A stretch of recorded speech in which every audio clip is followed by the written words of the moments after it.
Good morning crackers.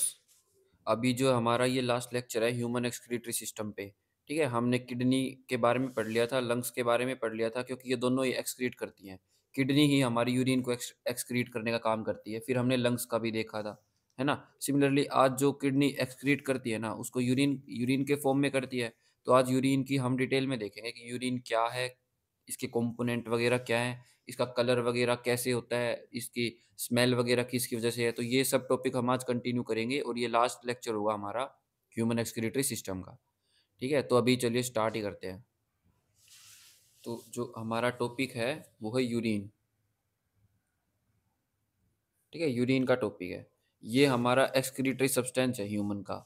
कैसे बनती है? लीवर और किडनी की हेल्प से बनती है। प्रोसेस क्या रहता है वो सब हम देख चुके हैं हमारे लास्ट लेक्चर्स में। आज हम यूरिन को देखेंगे कि इसके अंदर क्या कंपोनेंट होते हैं, क्या इसके अंदर वेस्ट मटेरियल होता है। ठीक है, तो सबसे पहले तो हमें पता होना चाहिए कि यूरिन कंपोजिशन क्या होती है, मतलब किस चीज़ से यूरिन बनती है। तो यूरिन ज़्यादा कुछ नहीं है, 95 से लेके 98% तक ये वाटर ही रहता है। ठीक है, इसके अलावा कुछ अलग साल्ट होते हैं जो हमारी बॉडी के लिए वेस्ट की तरह काम करते हैं वे, या फिर कुछ एक्सेस सब्सटेंसेस जैसे विटामिन सी, है ना। विटामिन सी अगर एक्सेस होगा तो वो यूरिन में हमें दिख जाएगा। क्यों? क्योंकि विटामिन सी हो गया, विटामिन बी हो गया, ये दोनों जो है ना ये वाटर सोल्यूबल होते हैं। इसलिए हमारी बॉडी इनको होल्ड तो कर नहीं सकती। जितनी बॉडी को नीड होती है वो बॉडी डेली बेसिस पे यूज कर लेती है और बाकी यूरिन के थ्रू बाहर फेंक देती है। ठीक है, तो ये इंपॉर्टेंट था क्या, विटामिन सी और विटामिन बी, ये दोनों वाटर सोल्यूबल है। क्या है? Water soluble. वाटर सोल्यूबल का मतलब होता है कि पानी के अंदर घुलनसार हैं ये, मतलब पानी के अंदर मतलब घुल जाएंगे ये। अगर ये घुल गए पानी में तो हमने मान लो एक आंवला खाया, आंवले में सबसे ज़्यादा विटामिन सी होता है ना। आंवला खाया तो हमारे हमारी बॉडी को जितनी विटामिन सी की नीड थी ना, वो सब विटामिन सी की नीड पूरी की। और जो बच गया एक्सेस था, जो एक्सेस में बच गया, वो सारा वाटर के साथ मिक्स होके यूरिन के थ्रू बाहर निकल गया शरीर से। ठीक है, same goes for vitamin B. फिर जो बचे हुए कुछ विटामिन होते हैं जैसे ए, डी, ई और के, ये कभी भी यूरिन के अंदर नहीं दिखेंगे क्योंकि ये वाटर सोल्यूबल नहीं है। ये क्या है? ये फैट सोल्यूबल है, फैट सोल्यूबल। ठीक है, तो कुछ ऐसे विटामिन जो फैट सोल्यूबल होते हैं, जो फैट के अंदर ही घुल सकते हैं, वो यूरिन के अंदर हमें नहीं दिखेंगे। फिर भी अगर किसी को दिख रहा है ना यूरिन में इनमें से कोई भी, तो समझ जाओ कि उसकी किडनी में कुछ डिफेक्ट है। जो चीज़ें फिल्टर नहीं करनी थी वो चीज़ें फिल्टर कर दी। इसका मतलब डॉक्टर के पास जाने की नीड है। ठीक है, तो ये थे हमारे कुछ विटामिन्स। ये विटामिन्स को हम डिटेल में भी पढ़ेंगे, एक स्पेसिफिक चैप्टर आएगा उसको डिटेल में देखेंगे विटामिन्स। ठीक है, तो अभी यूरिन कितना होता है हमारा? 95 से 98% तक वाटर ही होता है। ठीक है, इतना तो ये पानी ही होता है। ठीक है, फिर इसकी स्टडी को बोलते हैं हम यूरोलॉजी, यूरोलॉजी। और स्पेशलिस्ट को बोल देंगे यूरोलॉजिस्ट। ठीक है, ये यूरोलॉजी बोलते हैं इसके स्टडी को, और यूरोलॉजिस्ट बोल देंगे इसकी स्टडी के स्पेशलिस्ट को। जिसने इसके ऊपर मास्टरी कर रखी है वो स्पेशलिस्ट हो गया, तो वो हो गया हमारा यूरोलॉजिस्ट। ठीक है, अब यूरिन जो है ये हमारी लगभग एसिडिक नेचर में होती है। कितनी होती है? लगभग 6.4 से 6.8 होती है इसकी पीएच वैल्यू। ठीक है, पीएच वैल्यू इसकी लगभग 6.4 से 6.8 के करीब होती है। पर एनसीईआरटी में 6.0 है। किस में है? एनसीईआरटी में। तो अगर एग्जाम में 6 दे रखा हो और ये तीनों दे रखे हो ना, तो प्रेफरेंस देनी है हमें 6 को। अगर 6 ना दे रखा हो तो 6.4 से 6.8 तक करेक्ट आंसर रहेगा हमारा। ठीक है, क्योंकि कई बार ये देता नहीं है 6 में। कई बार देगा 6.4, कई बार देगा 6.8। तो उस कंडीशन में हमारे ये भी ठीक रहेंगे और ये भी ठीक रहेगा। पर अगर ये तीनों ऑप्शन में है ना, तो हमारा 6 करेक्ट आंसर रहेगा। क्यों? क्योंकि ये एनसीईआरटी का पार्ट है, एनसीईआरटी में ये गिवन है। ठीक है, तो ये हमारा था इसका पीएच। फिर जो यूरिया है, यूरिया कितना रहता है यूरिन में? अब यूरिन में नाइट्रोजीनियस वेस्ट तो होगा ही, और किडनी हमारा यूरिया ही फेंकती है, यूरिया ही निकालती है बाहर। लीवर ही तो बनाता है यूरिया। अब यूरिया को किडनी यूरिन में कन्वर्ट करके बाहर फेंक देती है, तो इसके अंदर यूरिया तो होगा ही। हर ऑर्गेनिज्म है ना अमोनिया को ही बाहर फेंकता है। ठीक है, कोई अमोनिया को डायरेक्ट बाहर फेंक देता है, कोई अमोनिया को यूरिया की फॉर्म में बाहर फेंक देता है, और कोई उसको यूरिक एसिड की फॉर्म में, है ना। इसको जो फेंकेगा वो होगा एमोनोटैलिक ऑर्गेनिज्म। इसको जो एक्सक्रीट करेगा वो उसको बोलेंगे हम यूरियोटैलिक। और जो यूरिक एसिड को एक्सक्रीट करने में कैपेबल है उसको बोलेंगे यूरिकोटैलिक। ठीक है? तो जो हम ह्यूमन्स हैं वे यूरिया को यूरिन की फॉर्म में बाहर फेंकते हैं। तो यूरिन के अंदर कुछ यूरिया का पार्ट भी दिखेगा। दिखेगा ही दिखेगा, यूरिन जभी भी टेस्ट करेंगे तो उसके अंदर यूरिया तो मिलेगा ही मिलेगा। कितना मिलेगा? लगभग 2 से 3% यूरिया मिलेगा।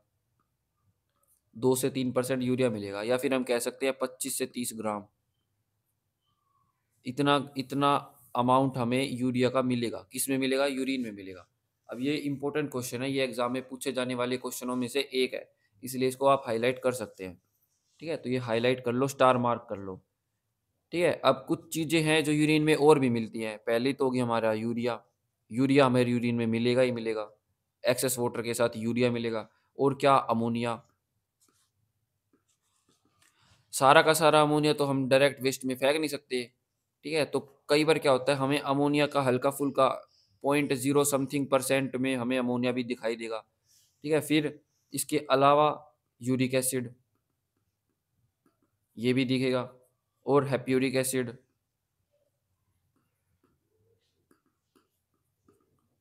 ये कुछ चीज़ें हैं जो यूरिया में दिखती ही दिखती हैं। फिर कुछ साल्ट भी दिखते हैं, कुछ मिनरल्स भी दिखते हैं। कुछ मिनरल्स और साल्ट भी दिखते हैं, जैसे Na पॉजिटिव, पोटेशियम, कैल्शियम, ये कुछ साल्ट और कुछ मिनरल्स भी दिखते हैं। ठीक है? तो हमने क्या देखा कि जो यूरिन है ना, यूरिन 90 से 98% तो पानी ही है। इसके अलावा जो यूरिन के अंदर जो मिलेगा ना, वो मिलेगा हमारा यूरिया। कितना? 2 से 3%, या फिर हम बोल सकते हैं 25 से 30 ग्राम। फिर हमें दिखेगा अमोनिया, हमें दिखेगा यूरिक एसिड, हैप्यूरिक एसिड, और कुछ मिनरल्स और साल्ट भी दिखेंगे, जैसे सोडियम, कैल्शियम, क्लोरीन, पोटेशियम और कैल्शियम। ठीक है? अब हमने देखा था किडनी जो है, किडनी के डीसीटी वाला पार्ट है ना, जो डीसीटी वाला पार्ट, उसके अंदर एब्जॉर्प्शन का काम होता है। होता है। 2-3 3 हार्मोन भी होते हैं। उनमें से जो पीटीएच वाला हार्मोन था ना, पैराथायरॉइड हार्मोन, वो क्या? कैल्शियम को एब्जॉर्ब करने का काम करता है ना? तो जो कैल्शियम हमारी बॉडी को नीड थी, जो इन मिनरल्स में से जितनी हमारे शरीर को ज़रूरत है, वो तो होगी एब्जॉर्ब, और जो एक्सेस में है उसको बाहर फेंक देते हैं। तो वो बाहर फेंकते हैं, इसीलिए हमें कुछ मिनरल्स और साल्ट भी यूरिन में दिखते हैं। है ना? ये एक्सेस थे, इसीलिए ये बाहर आए हैं, वरना बॉडी नीड होती तो ये कभी भी बाहर नहीं आते। और अगर बॉडी में डेफिशिएंसी है फिर भी ये बाहर दिख रहे हैं, इसका मतलब किडनी के अंदर डिफेक्ट है, किडनी के अंदर फेलियर होने के चांसेस है। तो ऐसी कंडीशन में भी हमें डॉक्टर के पास तुरंत जाना चाहिए। फिर क्वेश्चन बनता है कि सर पता कैसे चले कि भाई किसके अंदर क्या है?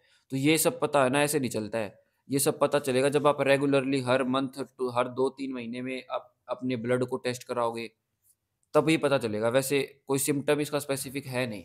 आपकी वीकनेस ही एक सिम्पटम है। अगर क्लोरीन कम हो रहा है, सोडियम कम हो रहा है, पोटेशियम कम हो रहा है, कैल्शियम कम हो रहा है, तो आपकी बोन्स में, आपके मसल्स के अंदर ये झलक जाएगा, वीकनेस दिख जाएगी। ठीक है? तो हमें ब्लड टेस्ट कराते रहना चाहिए हर 3 से 4 महीने में। तो ये सब चीज़ें थी हमारे जो यूरिन में दिख सकती हैं, मतलब दिखनी ही चाहिए। दिखने ही चाहिए का मतलब ये सारी हमारी बॉडी के लिए वेस्ट ही हैं, एक्सेस में वेस्ट है ये भी। ठीक है? फिर कुछ चीज़ें ऐसी होती हैं जो हमारी बॉडी के अंदर यूरिन के अंदर नहीं दिखनी चाहिए। अगर वे चीज़ें दिखती हैं, इसका मतलब आपकी यूरिन में कुछ गड़बड़ी है, आपकी किडनी में कुछ गड़बड़ी है। तो कुछ चीज़ें हैं जो यूरिन के अंदर नहीं दिखनी चाहिए, वो क्या है? पहला तो हो गया क्रेटीन। क्रेटीन हमें यूरिन के अंदर बिल्कुल भी नहीं दिखना चाहिए। ठीक है? दूसरा है, कुछ हाइड्रोकार्बन होते हैं कीटोन ग्रुप के, जिसे दूसरा क्या हो गया? Hydrocarbon, hydrocarbons of ketone group. Ketone group के कुछ हाइड्रोकार्बन्स और क्रेटीन, ये दोनों हमारे यूरिन के अंदर बिल्कुल भी नहीं दिखने चाहिए। ठीक है? अगर किडनी प्रॉपर्ली वर्क कर रही है ना, तो ये दोनों को फ़िल्टर करेगी ही नहीं, क्योंकि ये हमारे एक्सक्रीटरी प्रोडक्ट है ही नहीं। ठीक है? इनकी हमारी बॉडी को नीड होती है, क्रेटीन की तो नीड होती है। ठीक है? हाइड्रोकार्बन ऑफ कीटोन ग्रुप, ये अगर ये दोनों चीज़ें हमारी यूरिन में दिख रहे हैं ना, इसका मतलब किडनी फेलियर के काफ़ी ज़्यादा चांसेज़ है। इसका मतलब जो नेफ्रॉन्स है ना, नेफ्रॉन्स किडनी के, वे ब्लॉक होने लग गए हैं।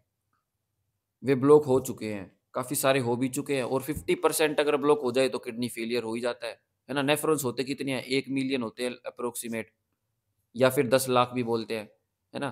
तो अगर इनमें से 50,000 जो हैं ब्लॉक हो जाए, या फिर 0.5 मिलियन नेफ्रॉन्स जो हैं किडनी के ब्लॉक हो जाएँ, तब क्या होगा? तब हमारी किडनी फेलियर होगी। ठीक है, ये क्वेश्चन आया हुआ था एक बार कि किडनी फेलियर होने के लिए कितने नेफ्रॉन्स ब्लॉक हो जाते हैं, है ना? तो अप्रोक्सीमेटली या तो आधा मिलियन या फिर 5 लाख, 5 लाख, ठीक है? 5 लाख या फिर आधा मिलियन। अगर इतने नेफ्रॉन्स हमारे डेड हो जाएँ ना, खराब हो जाएँ, ब्लॉक हो जाएँ, तो उस कंडीशन में हमारी किडनी फेलियर का काम कर देती है, मतलब किडनी फेल हो जाती है। ठीक है? तो हमारे यूरिन में ना तो क्रेटीन होना चाहिए, ना ही हाइड्रोकार्बन होने चाहिए कीटोन ग्रुप के। ठीक है? अगर ये दोनों दिख रहे हैं, इसका मतलब नेफ्रॉन्स ब्लॉक हो चुके हैं और किडनी फेलियर के चांसेस बढ़ गए हैं। किडनी प्रॉपर्ली वर्क नहीं कर रही है। ठीक है? तो ये कुछ चीज़ें थी जो हमारी बॉडी के यूरिन में मिलनी चाहिए और कुछ चीज़ें थी जो नहीं मिलनी चाहिए। ठीक है? अब क्वेश्चन बनता है कि जो हमारी यूरिन है ना, उसमें से बहुत ही ज़्यादा बदबू आती है। आती है बदबू यूरिन में, है ना? पंजेंट सी स्मेल आती है। वो किसकी वज़ह से होती है? तो स्मेल होती है वो यूरिनोड की वज़ह से। ठीक है? और रिस्पॉन्सिबल कौन है स्मेल के लिए? अमोनिया। अमोनिया से ही हमारे सारा वो है। फिर अमोनिया बनता कैसे है? एक हार्बर प्रोसेस होता है। हार्बर प्रोसेस, उससे बनता है अमोनिया। अमोनिया फॉर्मेशन होती है हार्बर प्रोसेस से। ये एग्ज़ाम में आया हुआ क्वेश्चन है। ठीक है? फिर हमने देखा था कि जो पब्लिक यूरिनरी होती है, पब्लिक प्लेस होता है, जहाँ पब्लिक वॉशरूम होते हैं, जहाँ पब्लिक अपने यूरिन को एक्सक्रीट करती है, वहाँ पे काफ़ी ज़्यादा गंदी बदबू आती है। क्यों आती है वो? क्योंकि उसके अंदर क्या होता है, जैसे सबने यूरिन करी, तो वहाँ यूरिया स्टोर हुआ। अब पानी वगैरह यूज़ होता नहीं है पब्लिकली, क्योंकि इतनी ज़्यादा हाइजीनिक यहाँ आस-पास तो रखते नहीं हैं। तो यूरिया में जब ये ना एरियल बैक्टीरिया मिलते हैं ना, तो वो अमोनिया क्रिएट करते हैं। तो वो अमोनिया ही रिस्पॉन्सिबल है उस गंदी बदबू के लिए। ठीक है? तो हमारे एक डायरेक्ट क्वेश्चन आ सकता है ऐसे कि जो पब्लिक यूरिनरी एरिया है, पब्लिक वॉशरूम्स हैं, उनके अंदर बदबू किसकी वज़ह से आती है? तो वो आती है अमोनिया की वज़ह से। ठीक है? फिर हमारा जो है यूरिन जो है, यूरिन के अंदर विटामिन बी और विटामिन सी, ये 2 विटामिन हमें दिख सकते हैं। क्यों? क्योंकि ये वाटर सॉल्युबल है और यूरिन में 98 से 92% तो वाटर ही है। है ना? तो ये हमें दिख सकते हैं। तो इस अगर ये दिखते हैं ना, तो ज़्यादा दिक्कत वाली बात नहीं है, वो ठीक है, वो ज़्यादा खराब यूरिन नहीं बोला जाएगा उसको। मतलब किडनी फेलियर या किडनी खराब या नेफ्रॉन ब्लॉक ऐसी कोई कंडीशन नहीं होती अगर विटामिन सी और विटामिन बी दिखते हैं तो। ठीक है? क्यों? क्योंकि ये दोनों वाटर सॉल्युबल है। अगर इनके अलावा कोई दिखता है ना, तो तब हम कह सकते हैं कि किडनी में कुछ डिफेक्ट है। तो ये कुछ क्वेश्चन्स हैं जो स्टेटमेंट के फॉर्म में भी आ सकते हैं। जैसे मान लो ऐसे आ जाए कि रमेश ने यूरिन टेस्ट करवाया, ठीक है? उसकी टेस्ट में क्या आया कि उसके जो यूरिन है ना, उसके अंदर विटामिन सी आया है। तो क्या रमेश की किडनी ठीक है? तो ऐसे क्वेश्चन भी घुमा-फिरा के आ सकते हैं। तो हमने देखा कि विटामिन सी और विटामिन डी यूरिन के अंदर मिल सकते हैं, ठीक है? फिर कुछ चीज़ें होती हैं जो यूरिन के अंदर नहीं मिलनी चाहिए। क्या मतलब है नहीं मिलनी चाहिए का? जैसे मैंने बताया था कि एक तो अमोनिया मिलेगा ही मिलेगा, यूरिक एसिड मिलेगा, हेप्यूरिक एसिड मिलेगा, कुछ मिनरल्स और साल्ट भी मिलेंगे, क्रेटीन नहीं मिलेगा, हाइड्रोकार्बन और कीटोन ग्रुप नहीं मिलेंगे, ठीक है? अब देखो, यूरिन बनी है ब्लड फ़िल्टर होने के बाद, तो कुछ चीज़ें ऐसी हैं जो ब्लड फ़िल्टर होने के बाद ब्लड के अंदर ही रह जाती है, फ़िल्टर किडनी नहीं करती। अगर किडनी ने ब्लड के उन पार्ट को फ़िल्टर कर दिया तो मतलब किडनी खराब है, ठीक है? जैसे क्या? एक तो एंटीबॉडी, एंटीबॉडीज़ को कभी भी किडनी फ़िल्टर नहीं करती, ये कभी भी यूरिन में नहीं दिखने चाहिए। और दूसरा ब्लड, ठीक है? ब्लड से क्या मतलब है? आरबीसी, डब्ल्यूबीसी, प्लेटलेट, प्लाज़्मा, ये हमें बिल्कुल नहीं दिखने चाहिए यूरिन के अंदर। तीसरा मेडिसिन, ठीक है? मान लो किसी भी बच्चे को, किसी भी बुज़ुर्ग को, किसी भी बड़े को बुखार, जुकाम, खाँसी या कुछ भी है, तो वो क्या करते हैं? मेडिसिन लेते हैं। लेते ही हैं, क्योंकि बिना मेडिसिन लिए आजकल तो ठीक होना पॉसिबल ही नहीं है। क्यों पॉसिबल नहीं है? क्योंकि लोग घुमाई-फिराई नहीं करते हैं, एक्सरसाइज़ वगैरह नहीं करते हैं। अगर वे करते हैं तो बिना मेडिसिन के भी ठीक होया जा सकता है, ठीक है? बट मेडिसिन लेते हैं, अब मेडिसिन ले ली, तो वो मेडिसिन है ना यूरिन में नहीं दिखेगी, वो हमारी बॉडी एब्ज़ॉर्ब कर लेगी। एब्ज़ॉर्ब कर लेगी, मेडिसिन के साल्ट वगैरह सब कुछ एब्ज़ॉर्ब कर लिए जाएँगे। अगर वो मेडिसिन हमने ली और वो यूरिन में दिख रही है ना, तो इसका मतलब क्या है? हमारी कुछ डिफेक्ट है।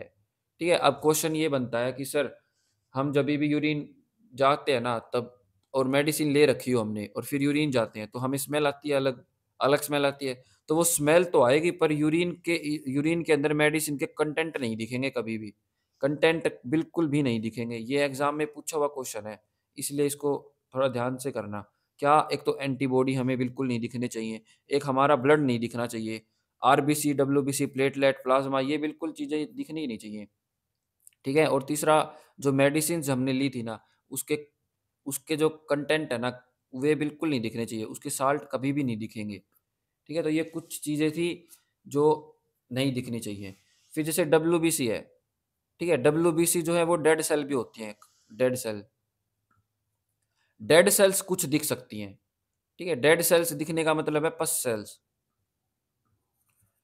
पस सेल्स, ये डेड सेल है, ये वेस्ट ही हैं, तो ये कुछ पस सेल्स जो हैं, वे हमारे यूरिन में दिख सकती हैं, ठीक है? तो कन्फ्यूज़ नहीं होना है, डब्ल्यूबीसी एग्ज़ैक्ट नहीं दिखेगा, पर अगर डेड सेल्स हैं, डब्ल्यूबीसी डेड हो चुकी हैं, हमारे सोल्जर ही तो हैं ये, अगर कुछ सोल्जर कुछ चीज़ को ठीक करने के लिए डेड हो गए हैं, तो उस कंडीशन में उनको हम पस सेल्स बोलते हैं, पस सेल, ठीक है? तो पस सेल्स हमें दिख सकते हैं यूरिन में, तो ये घबराने वाली बात ये नहीं होती, ये पस सेल्स दिख सकते हैं, ठीक है? अब क्वेश्चन ये बनता है कि जो हमारे जो यूरिन है, वो कितनी फ़िल्टर होती है? मतलब हमारी किडनी कितनी चीज़ों को फ़िल्टर कर देती है, अमाउंट बतानी है उसकी, ठीक है? तो हमारी जो ये है ना 1 से 1.5 लीटर यूरिन बन जाती है 24 घंटे में, ठीक है? तो हमारी कितनी 1 दिन में 24 घंटे दे दे, 1 दिन दे दे, तो वो आप समझ जाना, ठीक है? तो 1 से 1.5 लीटर यूरिन बनती है हमारे 24 आवर्स में। कब बनती है? ये आइडियल है ये, मतलब ऑन एन एवरेज है ये। इसका क्या मतलब है? मतलब हल्का-फुल्का हमने मतलब जितना पानी पीना चाहिए, जितनी बॉडी की नीड है, उतना पानी पियोगे ना तब इतना इतना आउटपुट हमें दिखेगा, 1 से 1.5 लीटर 24 आवर्स में। अब ज़रूरी नहीं है कि आपको एक ही टेक में सारा दिख जाए ना, हो सकता है आप 4-5 घंटे में 1 बार गए हो सकता है आप 4-4 5-5 घंटे के गैप में 2-3 बार गए हो, जाते तो हैं ही, तो 1 से 1.5 लीटर तक का ही हमें यूरिन दिखेगा 24 घंटे में। ये ऑन एन एवरेज वैल्यू है, थोड़ी ऊपर-नीचे हो सकती है, इसलिए ऑन एन एवरेज बोला जाता है। 1 से 1.5 लीटर इसीलिए बोला गया है। ठीक है? फिर क्वेश्चन बनता है कि जो हमारी किडनी है, किडनी ब्लड को फ़िल्टर करती है। ब्लड को फ़िल्टर करती है, कौन करती है? किडनी। क्वेश्चन ये बन रहा है कि कितना ब्लड फ़िल्टर कर देती है किडनी, ठीक है? तो हमारी किडनी जो है 180 से 200 लीटर ब्लड को फ़िल्टर कर देती है, कैपेबल है। अब क्वेश्चन तो ये भी बन रहा है कि सर इतना तो ब्लड ही नहीं होता हमारी बॉडी में, तो इतना फ़िल्टर कैसे कर दिया? ठीक है, तो वो ऐसे करता है जैसे एक बार फ़िल्टर किया, फिर दोबारा फ़िल्टर करने लग गया, फिर तिबारा फ़िल्टर करने लग गया, मतलब ये प्रोसेस चलता रहता है, चलता रहता है, चलता रहता है। कब तक चलता रहता है? 180 से 200 लीटर तक का ब्लड जब तक ना हो जाए तब तक चलता रहता है। और ये एक रेंज है, रेंज से क्या मतलब है? मतलब इतना करने के बाद हमारा टाइम ही खत्म हो जाएगा, मतलब दिन ही पूरा हो जाएगा। लगभग इतने ही कर पाएगा वो दिन में, ठीक है? वैसे तो ये चलता ही रहता है प्रोसेस। क्यों? क्योंकि हम खाना खाते हैं, फिर वो फ़िल्ट्रेशन का काम फिर चल जाएगा, फिर खाना खाएँगे, फिर चल जाएगा, रेस्पिरेशन चल रहा है, सारे चीज़ सिस्टम चल ही रहे हैं, तो ये हमारा फ़िल्ट्रेशन ऑनगोइंग प्रोसेस रहता ही रहता है, चलता ही रहता है ये। इसलिए ये 180 से दो 200 लीटर लीटर लिखा है, वरना इतना तो ब्लड होता ही नहीं किसी में, ठीक है? फिर एक क्वेश्चन ये बनता है कि जीएफआर क्या होता है? जीएफआर, ये इम्पोर्टेंट है, स्टार मार्क कर लेना। इसको बोलते हैं glomerulus filtration rate, glomerulus filtration rate, ठीक है? ग्लोमेरुलस तो समझ में आ गया होगा, नेफ्रॉन के अंदर सब कुछ अल्ट्रा फ़िल्ट्रेशन का काम किसका है? ग्लोमेरुलस का, ठीक है? तो जीएफआर होता है ग्लोमेरुलस फ़िल्ट्रेशन रेट, मतलब कि फ़िल्ट्रेशन रेट क्या है? तो इसकी वैल्यू होती है 125 मिलीलीटर पर मिनट, ठीक है? यानी 125 एमएल हर मिनट। ठीक है, तो 125 एमएल 1 मिनट में कर देता है फ़िल्टर हमारा ग्लोमेरुलस। तो ये एमएल है, लीटर नहीं है। ठीक है, अब ये पर मिनट है। अब इसको अगर आवर में बनाएँगे तो 1 मिनट में 60 मिनट में 1 घंटा बनता है, यानी इसको 60 से मल्टीप्लाई करना पड़ेगा तब 1 घंटे का निकलेगा।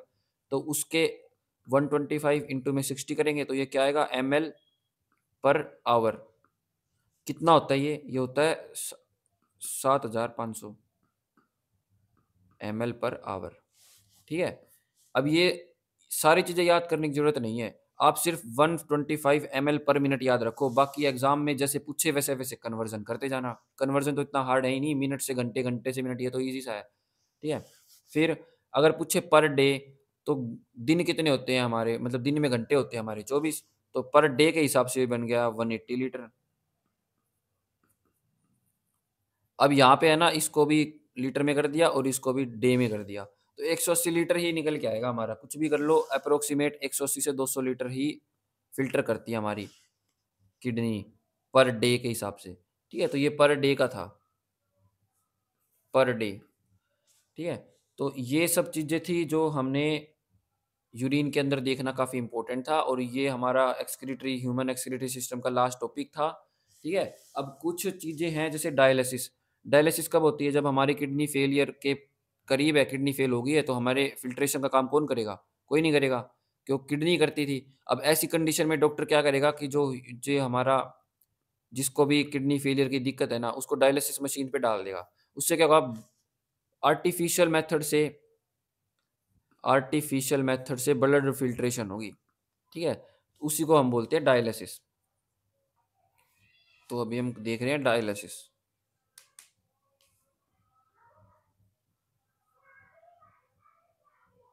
डायलिसिस, ठीक है? डायलिसिस क्या होता है? सिलेक्टिवली फ़िल्ट्रेशन करने का काम, आर्टिफ़िशियली फ़िल्ट्रेशन करने का काम होता है डायलिसिस का। फ़िल्ट्रेशन, हमारी ब्लड को ही फ़िल्टर करते हैं आर्टिफ़िशियल मेथड से, सिलेक्टिवली फ़िल्टर करते हैं। ठीक है? तो उसको बोलते हैं डायलिसिस। तो इसके अंदर कुछ चीज़ें यूज़ होती हैं, जैसे मशीन कौन-सी यूज़ होएगी? मशीन होगी हमारी कॉन्फ़िगरेटर मशीन, सेंट्रीफ्यूगेटर, सेंट्रीफ्यूगेटर मशीन।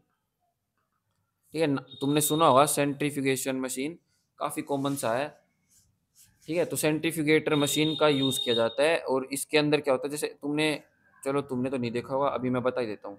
जैसे ये कुछ इस टाइप से मशीन होती है, ठीक है? यहाँ से ब्लड एंटर करता है, ये क्या है, हमारी मशीन का जो है वो पाइप है जिसके अंदर ब्लड जाएगा।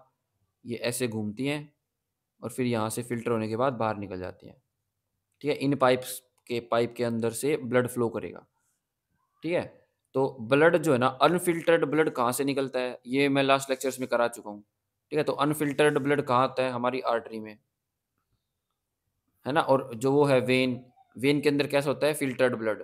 किडनी से फ़िल्टर होके ब्लड रेनल वेन से बाहर जाता है ना, तो ये वही है रेनल वेन। तो जो वेन है ना, वेन से बाहर जाएगा, यानी कि यहाँ से एंटर करा है, इसका मतलब आर्टरी है ये। आर्टरी से ब्लड लेंगे, अनफ़िल्टर्ड ब्लड, जो इसके अंदर फ़िल्टर होगा और फिर वो वेन के अंदर डाल दिया जाएगा। ठीक है? आर्टरी से ब्लड लिया और वो वेन के अंदर चढ़ा दिया, फिर हो गया ब्लड फ़िल्ट्रेशन का काम पूरा। ठीक है? इतना ही था इसके अंदर, डायलिसिस के अंदर इतना ही यूज़ होता है। फिर जो ये डब्बा दिख रहा है ना तुम्हें, ये, इसके अंदर एक लिक्विड भरा होता है। क्या भरा होता है? एक लिक्विड टाइप भरा होता है, जिसको बोलते हैं हम, ना ये लिक्विड ही होता है ना, हाँ, तो ये जो हमारे एक लिक्विड भरा होता है, और ये जो पाइप है ना, पाइप के अंदर भी एक लिक्विड भरा होता है।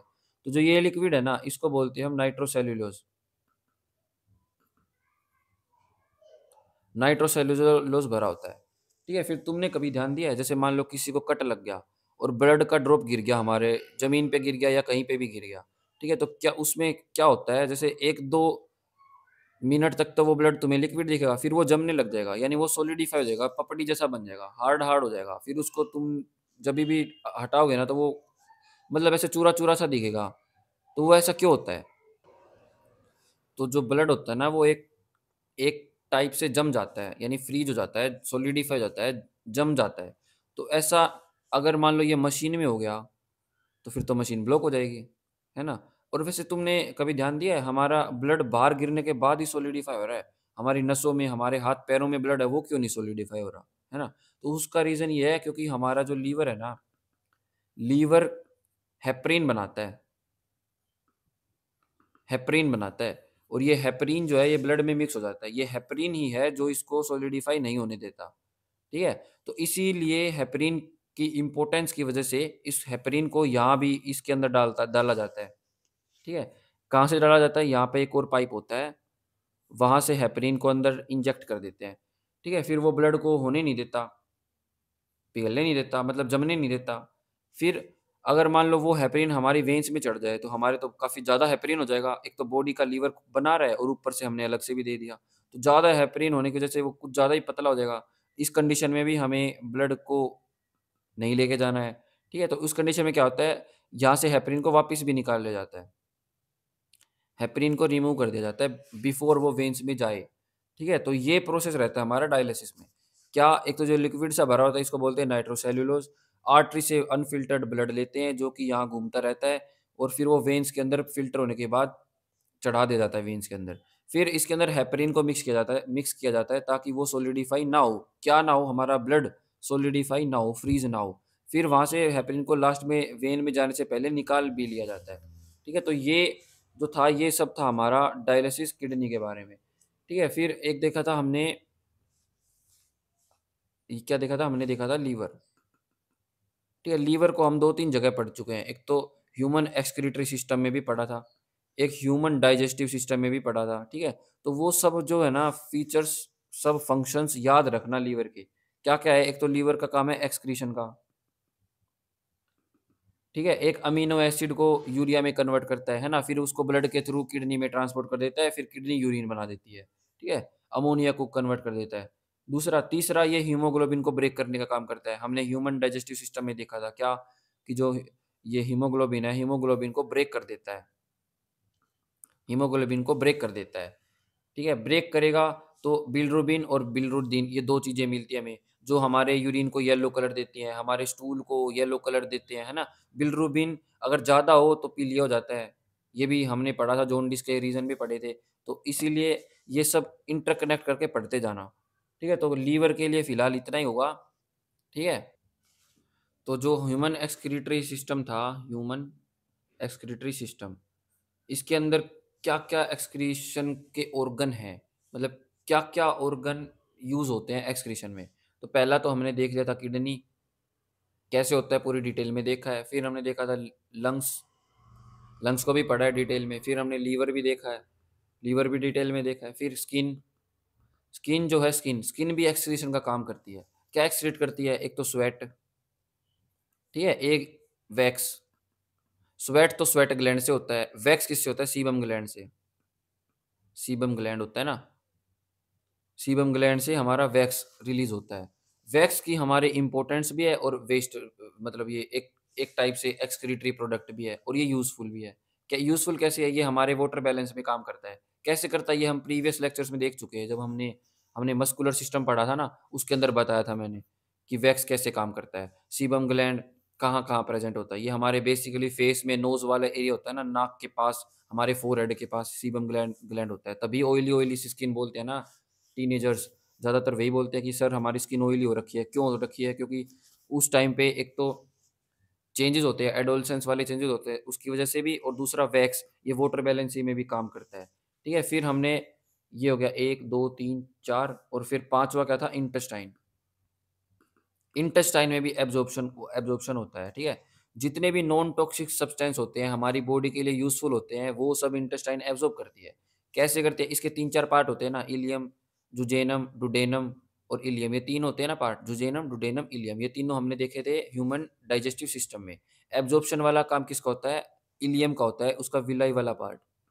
ये उसको एब्ज़ॉर्ब करने का काम करते हैं। किसको? हमारे जो नॉन टॉक्सिक सब्सटेंस होते हैं ना, जो हमारी बॉडी में नीड होती है जिन चीज़ों की, उनको एब्ज़ॉर्ब इंटेस्टाइन में विलाई वाला पार्ट करते हैं। ठीक है? तो ये सब हम डिटेल में देख चुके हैं, तो अभी हम टाइम वेस्ट ज़्यादा नहीं करेंगे। ठीक है? अगर किसी को कोई डाउट है, प्रीवियस लेक्चर्स अटेंड करो और फिर भी डाउट रहता है, तब कमेंट वगैरह करो, मैं सबके डाउट क्लियर कर दूँगा। तो हमारा ह्यूमन एक्सक्रीटरी सिस्टम आज कंप्लीट होता है। अब हम 1-2 दिन का गैप लेंगे, क्यों? क्योंकि थोड़ा रिवीजन का टाइम देना चाहिए आपको भी। ठीक है? रिवाइज़ करो, उसके बाद हम दोबारा एक नेक्स्ट लेक्चर स्टार्ट करेंगे। ठीक है? उस नेक्स्ट लेक्चर भी बायो का ही करेंगे, रेस्पिरेशन के ऊपर करेंगे। ठीक है? वो रेस्पिरेटरी सिस्टम करने के बाद हम एक चैप्टर केमिस्ट्री का करेंगे। क्यों? क्योंकि अकेली बायो तो आएगी नहीं, केमिस्ट्री, फिज़िक्स भी आएँगे। ठीक है? तो बायोलॉजी के बाद हम केमिस्ट्री भी करेंगे, फिज़िक्स भी करेंगे, फिर दोबारा बायो करेंगे, जो बचे हुए चैप्टर्स हैं उनको, फिर दोबारा फिज़िक्स करेंगे। ठीक है? मिक्स करके करते हुए चलेंगे, ताकि बोर भी ना हो। एक सब्जेक्ट से ज़्यादा बच्चे बोर हो जाते हैं ना। ठीक है? तो good luck and have a nice day, पढ़ लो।